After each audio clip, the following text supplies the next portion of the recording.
Bem-vindo hoje ao Estudo na Palavra. Eu sou o evangelista Jimmy Swaggart com Lauren Larson, David Borg, Dr. Don Paul Gray e John Rosenstern. E com você, é muito bom estar com você hoje. Eu suspeito, senhores, que a maioria das pessoas que nos assistem, eles não sabem do que estamos falando quando falamos de redação e por aí vai.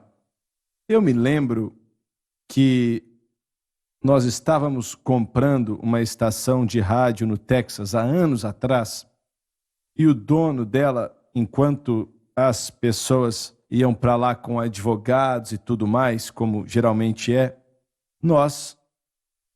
eu comecei a perguntar para ele se ele caminhava com o Senhor e etc. e tal. E a igreja que ele frequentava, ele disse: "Eu sou líder de louvor." E eu lembro que ele olhou para mim e deu risada. Ele sabia que eu não respeitava muito aquilo. Mas eu perguntei: "O que vocês fazem em relação à adoração?" E ele disse: "Bem, geralmente o que eu faço é assim. Se temos um casamento, aí eu pego um pouco de água benta, aí eu desço até o altar e jogo água benta no povo." E esse tipo de coisa. Era a adoração deles. E às vezes, ele disse, tem um cantor sertanejo, ele se assenta no altar e toca músicas sertanejas. Mas então, ele sabia que eu não acreditava em nada daquilo, mas é claro, ele foi muito gracioso e cordial. E ele disse: "Irmão Swaggart," ele era metodista, "nós não nos desviamos porque o nosso povo veio para a igreja com uma Bíblia debaixo do braço." Ele disse: "Nos desviamos quando nossas universidades lançavam pregadores que não acreditavam mais na Bíblia." E É isso. vocês acham que ele Muito bom. estava certo? Isso é verdade. Agora, vocês disseram, ou você disse, que todos os seminários estão ensinando isso. Certo. A crítica da redação é parte de pelo menos uma das aulas, ou muitas aulas, sendo ensinada consistentemente. Basicamente, é a ideia de revisar como um texto foi elaborado e como poderia ter sido elaborado. Ao invés de ter sido escrito por apenas um autor, teria sido por muitos Eles não escritores chegam, e razões então, diferentes. a negar algumas partes. Eles não estão negando a autenticidade ou até mesmo a veracidade da palavra de Deus. Alguns podem, eu não posso dizer por todos, mas ao mesmo tempo, parece para mim que o que o mundo mais quer fazer com o cristianismo é desmerecer a palavra de Deus. Eu quero perguntar para você algo. Você acabou de concluir o seu Certo, mestrado e quero tomar cuidado aqui, mas os professores que te ensinaram Certo. e as outras pessoas aqui no ministério que se formaram, o que eles falavam Mais disso? uma vez, as aulas foram ensinadas por, não todos eles, mas um senhor em particular que tinha esse foco, mas era parte da experiência do aprendizado. Não foi ensinado com o intuito de ficar questionando, e sim que deveríamos aprender e ter consciência da teoria. Não é sobre questionamento. Aí é O que diferente. eles dizem é que o fato de que você não pode acreditar que Daniel escreveu todo aquele livro, e então nós estamos tendo essa conversa e vamos ver então se houve alguma outra pessoa que redigiu o texto ou adicionou alguma coisa, tirou alguma coisa, foi montado para esse propósito teológico. Em outras palavras, um dos problemas que nós temos com Deus é que nós pensamos que somos mais espertos do que Ele, e então nós tentamos descobrir o que o autor estava pensando quando ele escreveu aquilo. Nós precisamos fazer isso, dar o nosso melhor em tentar entender por que Paulo escreveu à igreja de Gálatas, e eu entendo isso. Mas existe um ponto que nós temos que simplesmente confiar naquilo que Deus nos deu, na palavra que Ele nos deu. Estudos feitos baseados na idade e área de manuscritos é um estudo legítimo, é um criticismo textual, e nós devemos estudar os manuscritos pelos quais nós temos a palavra de Deus. Bem, a tradução é um processo trabalhoso. Complexo, porque você tem toda uma variedade de manuscritos você precisa escolher o manuscrito e depois discutir sobre ele. E então, todas essas coisas, é por isso que nós temos traduções diferentes do inglês. Mas eu não me preocupo com esse aspecto da tradução em si.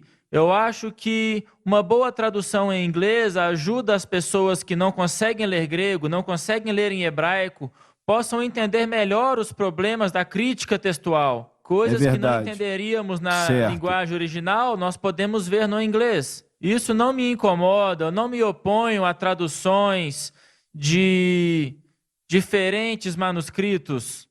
Isso não é um problema para mim, mas esse problema vai além disso. Quando nós dissecamos a palavra de Deus e trazemos dúvidas sobre as mentes das pessoas, sobre a sua veracidade, dizendo que você não pode confiar que aquilo foi escrito por Mateus ou por Lucas. Porque você agora estaria negando a palavra de Deus. Bem, mas eles não ensinariam isso. Eles diriam apenas que nós temos razões para acreditar que foi dessa forma que aconteceu e que foi Mas dessa isso forma é que negar a tudo se palavra. ajuntou. Diferentes pessoas ao longo dos séculos decidiram que, por razões teológicas ou pessoais, que a Bíblia deveria ser dessa forma. E existe uma nova corrente que diz, bem, obviamente foram necessários diferentes autores. Por exemplo, quando alguém que está escrevendo as Escrituras vem a falecer, obviamente essa pessoa não escreveu aquilo. Então é necessário que outra pessoa venha e finalize aquele trabalho que foi atribuído a outra pessoa. E quando nós começamos a dissecar a palavra de Deus nesse nível, nós já perdemos de vista o conteúdo da palavra de Deus. O que você ia dizer? Você usou a palavra dúvida.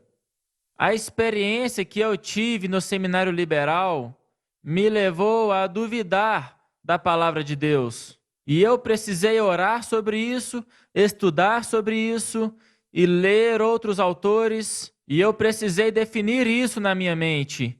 Se um espírito de dúvida estava realmente vindo sobre a minha vida, ou existe uma falsidade com a intenção de destruir a minha fé. E eu não tive dúvida. Eu sei que eles estavam determinados a destruir a fé daqueles estudantes naquela sala. A maioria dos alunos eram metodistas ou cristãos de igrejas locais. E eu diria que em toda a sala de aula nós tínhamos 3 ou 4 membros da Assembleia de Deus. Irmão Suega, isso foi no tempo que não havia seminário pentecostal. Certo. Não tinha essa opção. Certo. Eu tive que ir a um seminário não pentecostal. E esse era o mais próximo que tinha de onde eu morava, então eu poderia ir dirigindo até lá. Você usou a palavra dúvida e eu não conheço as pessoas pessoalmente, mas se existe alguém nas Assembleias de Deus ou em qualquer outro lugar ensinando a Bíblia a estudantes, e se eles estão plantando dúvida nesses estudantes sobre a veracidade ou a confiabilidade da palavra de Deus, eles deveriam fechar as suas Bíblias, entregar a sua ordenação e sair daquele seminário. É mesmo. Porque isso nos fere, nos fere. Nós temos que perceber, e John falou sobre isso também, que esses que estão ensinando nas escolas pentecostais são treinados pelas pessoas que você descreveu. E um pouco de fermento leveda toda a massa. Você tem certeza? E isso é muito verdade, porque até então somente eles existiam. Bem, nós estudamos haviam escolas metodistas Tem sido escolas e outras batistas também. por muito tempo. As escolas batistas sempre foram mais conservadoras. Mas o ponto aqui é, você saiu daquela escola e se tornou um pastor pentecostal e um professor pentecostal. E aquilo que você aprendeu... É por isso que eu sempre digo que o coração de qualquer escola é o professor, porque o que você foi ensinado, o poder do ensino é tão poderoso, e eu ainda consigo ver pelos olhos da minha mente o homem do qual eu aprendi quando eu cheguei aqui para a escola em 1987. Eu ainda consigo ouvir algumas das coisas que ele disse, se tornaram parte de quem eu sou. Até mesmo coisas que são negativas ou que não são verdade, o poder daquela voz diante do corpo de estudantes tem uma certa influência, da mesma forma que o pregador pensa. Então aqueles estudantes precisam fazer uma decisão, se eles irão acreditar naquilo ou não. Quando você tem esse ensinamento acontecendo, não por uma geração, mas por 2 ou 3 gerações, isso infiltra um pouco de fermento à massa. E antes que você perceba, você não está mais realmente ensinando a Bíblia como um livro de fé, mas sim dissecando a Bíblia na tentativa de fazer dela o que nós queremos que ela seja. E como não foi necessário o poder sobrenatural de Deus para formar as Escrituras, que foi o homem quem decidiu isso. E eu tenho no meu cristianismo seus ensinamentos sobre religião. Irmão Suega, quando seu filho era um estudante, eu estava lá. Nós 2 fomos alunos do Dr. Thomas Harrison. Você se lembra desse nome? Ele te conhecia. Você Não. pregou lá 2 ou 3 vezes. Mas o Dr. Thomas Harrison, já que você falou sobre professores, eu consigo vê-lo na minha mente. Ele ensinou por muitos anos na Escola Bíblica Central de Springfield. Mas nós, as Assembleias de Deus, nós sempre tivemos, em todas as escolas, algumas mentes teológicas fora do comum, mas também profundamente espirituais. E isso é algo que eles jamais fariam. Eles jamais questionariam a integridade da Bíblia. Na doutrina das Assembleias de Deus, nós temos uma doutrina chamada a doutrina das Escrituras. E nela diz que nós temos que concordar com a veracidade e a confiabilidade da palavra de Deus. Essa é uma doutrina da Assembleia de Deus e eu espero que nunca mude. É Você verdade. não precisa, você pode se inscrever para isso, ainda que você não concorde com a forma que a palavra foi redigida. E é isso que acontece. Nós não discutimos a autoria e assim por diante. Isso pode estar aberto para discussão, mas se existe algum esforço para remover a confiança de alguém, nós não podemos ir lá. Muito bem, versículo 18 do capítulo 11 de Daniel, por favor. Voltará depois o seu rosto para as ilhas e tomará muitas, mas um príncipe fará cessar o seu opróbrio contra ele e ainda fará tomar sobre ele o seu opróbrio.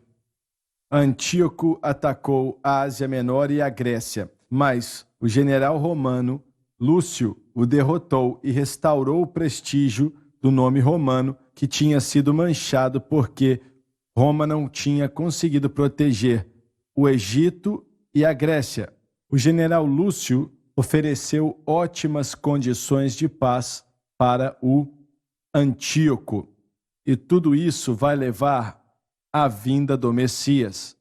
Sim. E aos olhos de Deus, eu creio que essa é a única razão pela qual ela foi colocada no texto sagrado, porque toda a batalha travada estava levando ao que aconteceria eventualmente, que seria a vinda do Messias. Pode não ser o caso, e quero saber o que vocês pensam, mas talvez existam várias razões, imagino que existam, pelas quais Deus colocou isso no texto sagrado, e mesmo eu não entendendo por quê, ao mesmo tempo, Deus tem uma razão. Ele nunca faz nada Sim. sem propósito. Ele tem uma razão para tudo o que faz. Irmão Suega, se nós pudéssemos nos aventurar mais uma vez no que eu chamaria de uma suposição, uma das verdades de Daniel, um dos assuntos que percorre todo o seu livro, é que Deus está totalmente no controle da humanidade. Muito bom. E certo. eu acho que, mais uma vez, nós vemos, sabendo de antemão e profetizar de antemão, essas declarações deveriam ter revelado a Israel como Deus tem controle verdade. do mundo e deveria ser um testemunho para nós. Os passos de um homem bom são confirmados pelo isso. Senhor. Essa é uma promessa e uma verdade maravilhosa, que o Senhor tem a minha vida na palma de suas mãos. E a música continua a dizer, você se pergunta por que eu rio dos trovões, ou por que eu continuo a me mover quando a tempestade se forma? Porque eu confio que existe uma mão invisível guiando a minha vida. E talvez, uma das razões pelas quais Deus revelou isso era para nos dar evidência do seu poder. E do fato de que quando Deus fala alguma coisa, essa coisa Acontece. vai acontecer. Exatamente. Muito bem, pode ler. Sim, 19. versículo 19. Então voltará o seu rosto para as fortalezas da sua própria terra, mas tropeçará e cairá e não será achado. Tentando conseguir o dinheiro que Roma queria, ele roubou um templo conhecido. Então os adoradores mataram a ele, cumprindo a profecia. Mas ele vai tropeçar e não será encontrado. Esse é o Antíoco Bem, eu ou é acho um que nós outro? estamos falando sobre Antíoco aqui. É verdade. Então, sabendo Sim. disso, nós estaríamos procurando por uma profecia que estaria dizendo sobre o tropeço dele. Eu acho que Cipião, o general Cipião, venceu e derrotou Antíoco. Era o que eu Eu estava acho vendo que é aqui, isso mas mesmo. não sei. E o tributo que deveria ter sido pago atrasou e ele deveria ter continuado a pagar a Roma. E foi quando ele foi morto. Muito bem, pode ler o versículo 20. E acontecerá que se levantará em seu lugar um que fará passar um cobrador de tributos pela glória do reino, mas em poucos dias será quebrado, embora não com ira nem com Não batalha. existe lugar nesse mundo onde não exista imposto.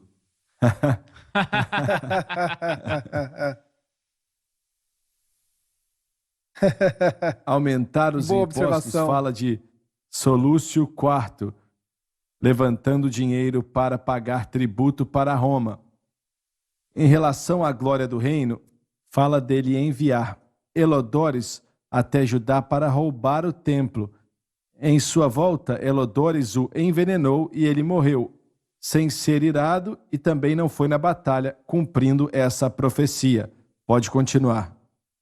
E se levantará em seu lugar um homem vil, ao qual não darão a honra do reino, mas ele virá com paz e obterá o reino com adulações.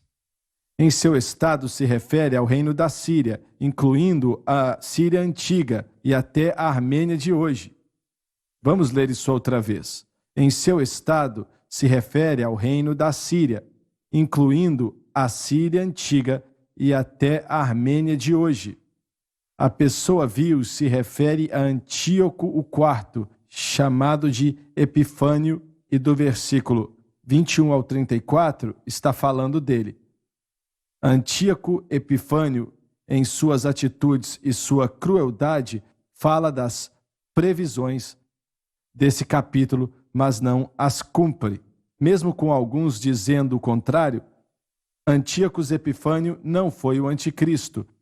E olhando para a frase na anotação no final aqui, que Antíoco Epifânio não era o anticristo, alguns ensinam isso até hoje.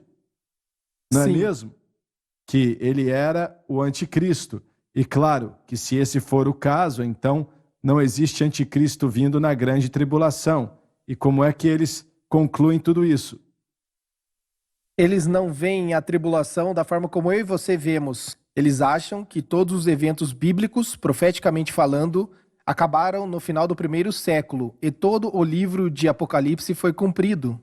Nós estamos vivendo atualmente na era do reino e é a responsabilidade da igreja subjugar as nações do mundo e trazê-las em conformidade com Cristo. Isto é o que nós chamamos de teologia dominianista. Sim, eles são pós-milenianistas. Então eles não acreditam que o anticristo virá. Eles não acreditam na grande tribulação. Não, Senhor. Então, sobre o que Jesus estava falando? Eles creem que todos estes eventos aconteceram desde quando Jesus morreu até o final do primeiro século. Eles pegam eventos históricos e indivíduos, e Roma, por exemplo, alguns Césares que estavam vivos e alguns outros indivíduos. É uma doutrina estranha, mas eles são pessoas muito inteligentes que abraçam a teologia dominianista. A maioria deles tem PhD e um dos seus líderes tem uma universidade que ensina sobre os 7 montes, a influência sobre a humanidade, a mídia, a educação e assim por diante. E os cristãos devem tomar estas organizações e levá-las a Cristo. Você está dizendo que quando ensinamos que o anticristo ainda está por vir e que o mundo vai viver um período de grande tribulação e tal, eles não acreditam nisso. Não. É interessante, pois essa doutrina que estamos falando, e essa doutrina estranha, veio de um padre jesuíta no tempo da Contra-Reforma, no meio do século XV ou XVI. Seu nome era Alves de Alcázar. Ele fez isso para refutar o que estava se tornando um pouco mais prevalente na Igreja Reformada, enquanto eles aguardavam o retorno de Cristo, ou Parousia, ou a segunda vinda, que Mas eles estava se acreditam tornando na proeminente segunda e vinda? virou uma doutrina. Eles creem na segunda vinda do Senhor, mas entenda que há facções disso que realmente acreditam que a primeira ressurreição já aconteceu, foi um evento espiritual. Então não deveria ser Não, observado só um instante. como... Como é que é? Sim, eles acreditam que há uma ressurreição espiritual que já aconteceu. É como eles interpretam parte do livro de Apocalipse. E isso agora é parte da responsabilidade da igreja subjugar o mundo e fazê-la de Cristo. Eu estou apenas dizendo o que eles acreditam é difícil de digerir, pois eles torceram todas Tem as muita doutrinas. gente acreditando nisso? Está crescendo, irmão Swagger. Este pensamento em particular tem afetado, e eu uso o termo infectado, muitas das redes de ensino doméstico por todo os Estados Unidos. Eles se associam ao movimento cristão patriótico e alguns chamam isso de direita cristã. E é perigosa, pois pode ser vista como radical, apesar de que eu não vejo assim, mas eles acreditam que temos que tomar todas as áreas da sociedade e cristianizá-las. Peraí, há 12 anos atrás ou algo assim, isso não teve a ver quando eles disseram que a maneira de evangelizar é eleger bons homens para o governo e tal? Isso foi parte do pensamento do Jerry Falwell, da Verdade. maioria moral. E a ideia, sim, nós queremos bons líderes e gostaríamos de ver líderes na presidência, mas infelizmente não tem acontecido, pois é muito caro se eleger e que as pessoas nem estejam todos, com você. mas alguns. Sim, quero dizer, é bom se pudéssemos ter. Eu não me oponho a isso. É uma Eu bênção. não me oponho a isso. Eu acho que seria uma bênção e aqueles que chegaram lá têm feito o bem. Mas a Bíblia não está inclinada à Não. ideia de que os cristãos irão dominar Não, a sociedade. A nossa sociedade, como você disse, está condenada. Nós precisamos tirar as almas do Certo. sistema atual e trazê-las para o reino de Deus. Exatamente. Esse é o nosso Verdade. trabalho. Isto que é tão enganoso sobre essa doutrina, pois há uma verdade ali. Nós somos crentes nascidos de novo, nós devemos orar pelo reino de Deus para que seja estabelecido no coração e na vida de uma pessoa, não fisicamente, mas em um sentido espiritual. Mas o termo reino agora foi outro eufemismo que eles usaram. E nós entendemos que o reino de Deus habita em nossos corações, e como David disse, nós devemos evangelizar e trazer as pessoas para isso, para serem transferidas do reino das trevas para o reino do Filho. Mas os seguidores do reino agora, se formos fazer a obra do reino, eles estão falando sobre criar movimentos políticos, movimentos da sociedade e infiltrações. Eu acho que temos que fazer um intervalo. Obrigado por nos assistir. Não perca programa algum, tá bom? Eu sou o Jimmy Swagger e Deus te abençoe.